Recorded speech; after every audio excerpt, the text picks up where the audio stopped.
Орлож. Яадаг мó жалганы пиставаа. Пистаг хорлоод аваад иргээд хоёр нь турхаа сармагчнаа явуулжээ.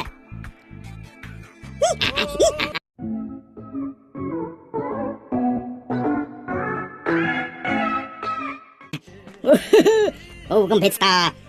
Тэр өдөр нөгөө нэг өмнөх өдөр чанад идэгсэн нэстгүй морныхаа чээсээр цай чанаад ууж байж их баяр муха писта шүү. Гэхдээ ядаж бохондож олно да. Гэхдээ тэгэнгүүт нөгөө нэг хоёр сармагчин писта нууцаар сонсож байгаад ингээд нэг хальт нэг гэрийнх нь шаагаад ингээд хулгайч писта шиг тийшээ харжээ зүглээд тэгтэл нөгөө баялаа писта өөдөөс нь халуун шис мэгги чимнэ яа салраа. Oh holy shit гэд нөгөө тэнийг гэж харангууд шууд газар дээр дамшаажаа.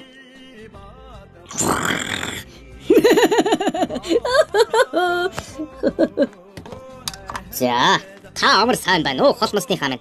Уурсаж бохомцсон холмосны хаан энэ удаа үнэхээр уурн хүрээд санаатай шамрыг өөрийнхөө өмнө дуудан авчиржээ.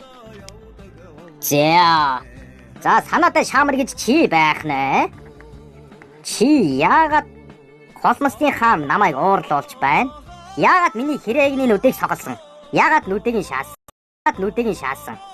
Гэж маш их ууртагаар түүнээс асуужээ. Тэгэхэд өдөөс нь манай санаатай шамар дахин нэг удаа бинтлээд.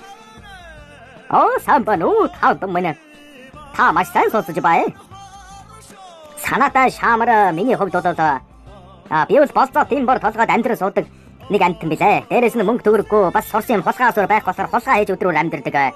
Энэ бол миний амьдралын нэг хэсэг.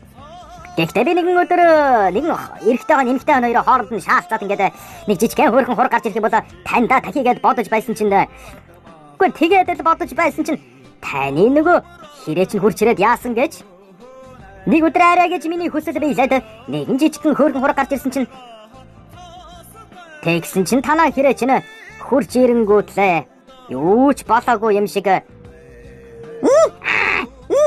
шаангуудлаа.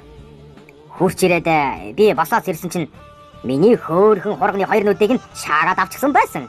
Гэхдээ тэгэхээр би уурлаад хэрэг жигсэн хоёр нүдийг нь ухаа